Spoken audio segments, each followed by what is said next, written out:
Alors, bonjour à tous, j'espère que vous allez tous super bien. Je vous retrouve pour la deuxième fois aujourd'hui pour une nouvelle vidéo. Et on va se poser la question.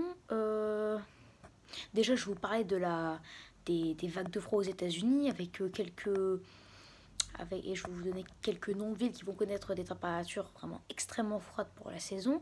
Et après, on va se dire, est-ce que ces coups de froid euh, qui s'abattent sur le nord des États-Unis et le centre et jusqu'aux frontières du Mexique, est-ce qu'en fait c'est normal ou est-ce que c'est à cause de quelque chose en particulier? Et est-ce que du coup...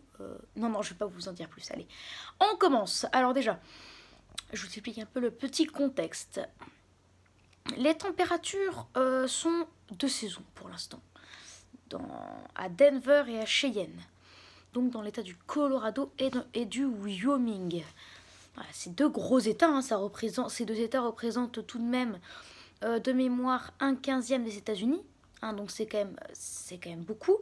Et en plus, cette vague de froid, elle va toucher beaucoup plus que ça. Elle va toucher la moitié des États-Unis, plutôt le nord-ouest et le centre, donc la moitié. Mais là, on va parler de ces deux États, de ces deux villes en particulier. Parce que je ne vais pas commencer à parler de cet État-là, de cet État-là. Non, on va prendre deux exemples en particulier. Au départ, je voulais même en prendre un seul. Mais finalement, pardon, je vais en prendre deux. Comme ça. Ça vous fera un petit peu plus plaisir. Alors, les températures déjà vont chuter. Elles chutent déjà à Cheyenne, dans le Wyoming. Déjà, je vous donnais les moyennes de température. À Cheyenne, normalement, on a déjà là 0 le matin, l'après-midi 18 degrés en moyenne. À Denver, on a 1 l'après-midi 23 degrés. Voilà. Donc environ 0 degrés le matin, proche des 0, et l'après-midi proche de la vingtaine. Ça, au moins, c'est clair dans votre cerveau. Mais les températures là vont chuter. On aura un vent de nord, un vent de nord-ouest, un vent qui nous viendra directement du Canada, voire même des océans arctiques, et qui va faire chuter les températures. Alors là, pour l'instant, on va prendre Denver. Denver, les températures déjà vont chuter demain. Demain, on annonce moins 4 de mémoire, l'après-midi 4 degrés. Donc, la température en moyenne sera à 0 degrés. Les températures moyennes, normalement, à cette époque de l'année, sont de 11 degrés. On sera alors, du coup, à Denver demain, pour toute la journée, matin comme après-midi. Donc, on sera 11 degrés sous la normale. 11 degrés, c'est quand même énorme, parce que même en France, sous les plus fortes vagues de froid, à certains endroits, on n'arrive même pas à être 10 degrés sous la norme. Donc 11 degrés, c'est quand même assez rare. Si je dis pas que c'est exceptionnel, non, c'est rare, pas plus. Mais pour le lendemain, on devrait pas une remontée, parce que les températures là, dans ces endroits, elles fluctuent à mort, hein, je vous le dis. Une remontée. 0, l'après-midi 19. Donc voilà, elle fluctue. Hein. Sauf qu'on n'atteindra même pas les moyennes. On sera 2 degrés sous la norme. Donc on passera de 11 degrés sous la norme à 2 degrés sous la norme. Et d'un coup, ça va rechuter. Ça, ce que je vous dis, c'est peut-être un peu farfelu. Vous dites, mais c'est trop... température trop hétérogène, trop fluctuante. Hein. Je le crois pas. Bah, vous pouvez aller vérifier sur Internet. Bref. Après, je dis pas que tout le monde ne me croit pas. Hein. Je fais confiance à beaucoup de mes abonnés. Hein. Même à tous. Voilà. Et après, on va passer de 0 le matin pour samedi, ça. À 19 degrés. À dimanche, moins 7, l'après-midi, moins 7 degrés. Et là, je ne rigole pas, c'est la vérité. Alors, moins 7, l'après-midi, moins 7, ça veut dire qu'on est de mémoire, du coup, vu que la moyenne c'est 0, enfin, l'après-midi, non, 1 l'après-midi, 23 degrés en moyenne. L'après-midi, ça veut dire on est 30 degrés sous la norme. Oula, 30 degrés sous la norme. Et le matin, on est...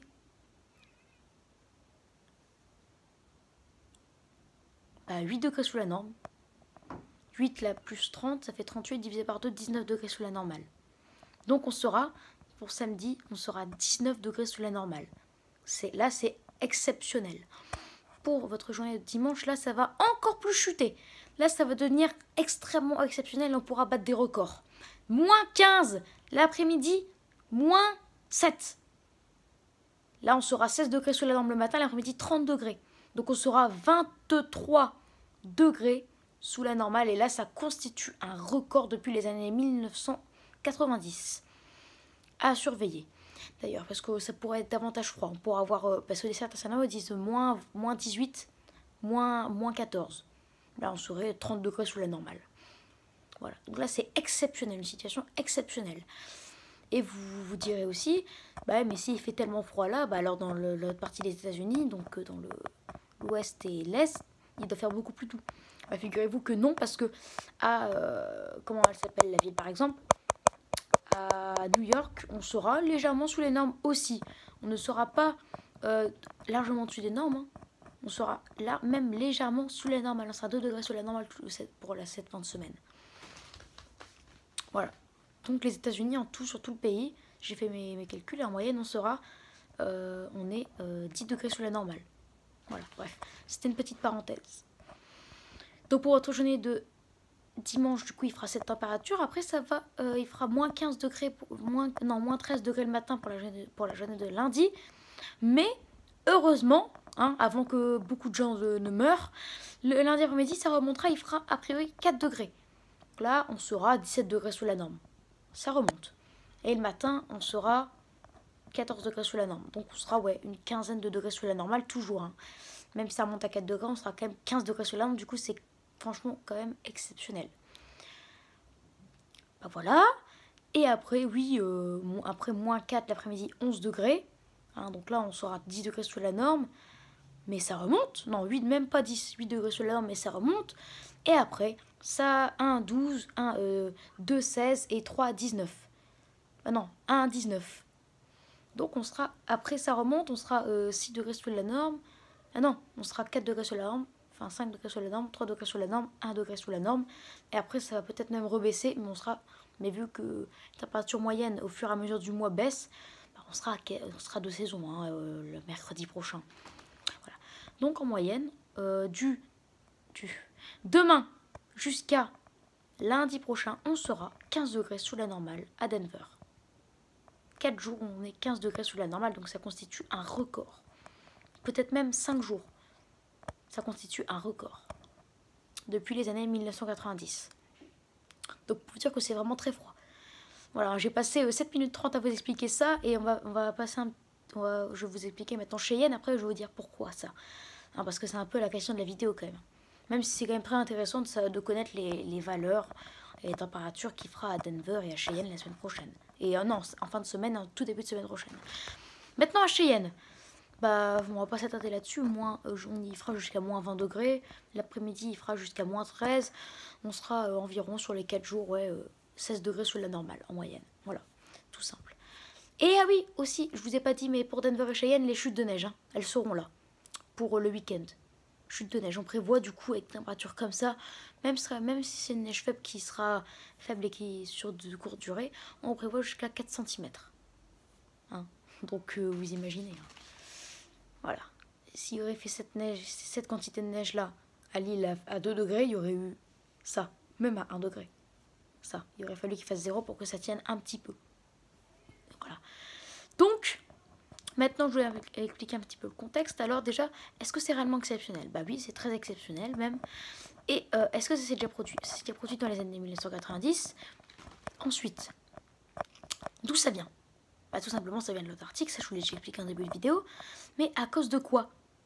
À cause de quoi ces coups de froid se répètent? En plus, il y en avait déjà eu un en septembre. Donc à cause de quoi ça se répète? Pourquoi? Pourquoi ça? Eh ben, c'est tout simplement à cause de la Niña. La Niña, elle s'intensifie.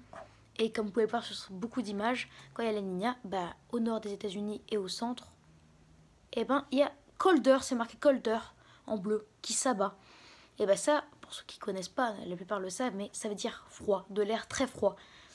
À cause de la Niña, bah, il y a très souvent des vagues de froid comme ça. Des grosses vagues de froid qui s'abattent sur le nord-ouest et le centre des États-Unis. Voilà. Donc ça représente la moitié des États-Unis. Ça représente environ 25 États qui sont touchés par ces vagues de froid à cause de la Niña, donc la moitié des États-Unis environ. C'est vraiment énorme, hein. C'est très clairement énorme. Voilà, donc c'est à cause de cette fameuse Niña qui, petite parenthèse, là on est à moins 1,1 et certains modèles maintenant envisagent plus moins 1,8 en décembre, mais moins 2,1 degrés. Il y a un nouveau modèle numérique qui est sorti il n'y a pas longtemps et ces 3 lignes bleues. Enfin, je vous comprenais pas, mais ces 3 modèles-là disent qu'on devrait atteindre un déficit de moins 2,1 pour décembre et moins 2 à janvier. Donc autour des moins 2 degrés. Et là, ce serait du coup une Nina forte. La plus forte depuis moins 2 degrés, depuis 1900, soit 1950, soit 1974. Depuis 1960, ah non, même pas 1974. Parce que 1974 c'était moins 1,8. Donc depuis... Bah ouais, 1950, dans les années 50 ou 60. Voilà, donc ce serait la lignée la plus froide depuis une soixantaine d'années. Environ un. Je vous redirai ça. Voilà. On en reparlera. Voilà, c'est une petite parenthèse. En tout cas, voilà, je vous ai dit, expliquer le contexte de ce qui va se passer. Je vous ai dit pourquoi à cette période de l'année, et c'est exceptionnel. Donc voilà, je vous ai tout expliqué normalement. Donc, tout va bien. Voilà. Donc, en tout cas, s'il y en a qui ont la chance, je dis à très peu de chance, hein, mais s'il y en a dans mes abonnés qui ont la chance de partir à Denver en cette fin de semaine, bah, ils ont intérêt à se couvrir. Hein. Je sais, ça c'est ironique, hein, parce que je suis sûre et certain qu'il n'y en a aucun de mes 134 abonnés qui partiront à Denver en cette fin de semaine. Ou à Cheyenne. Enfin, en tout cas, je l'espère pour vous. Mais en tout cas, si j'ai un conseil à vous donner, je vous invite à éviter les États-Unis pour cet hiver. Enfin non, sur la côte ouest des États-Unis, allez-y cet hiver, parce que grâce à la Niña, l'hiver sur la côte ouest des États-Unis, en fait, ça va empêcher les vagues de froid qui attaquent. Ça, c'est un phénomène que je ne peux pas vous expliquer comme ça, mais en tout cas, c'est un fait. Donc, allez par exemple à New York ou même à Montréal, même au Canada. Allez-y. Vous pouvez aller cet hiver. Bah, il s'annonce de saison, donc vraiment pas de vague de froid. Par contre, évitez le nord des États-Unis et le centre. Et vraiment évitez, hein, parce que là, vous allez morfler si vous allez. Sauf si vous avez un coup de chance. Et par contre, pour le sud... Ah non, le sud-ouest des États-Unis, je ne sais pas. Je me suis pas renseignée. Hein, après, voilà. En tout cas, pour ces deux parties des États-Unis, il y en a une où vous devez certes vraiment pas y aller et une où vous pouvez vraiment y aller. Voilà. Donc n'hésitez pas, cette vidéo touche à sa fin, donc n'hésitez pas à vous abonner pour les tout nouveaux. N'hésitez pas à liker si vous avez aimé cette vidéo. N'hésitez pas à partager la vidéo avec qui vous voulez, amis, famille, etc. Et n'hésitez pas à me retrouver. N'hésitez pas à me donner des idées pour mes futures vidéos. Voilà. Je vous dis à plus pour une prochaine vidéo et je vous dis à plus tard. Voilà. Allez, ciao!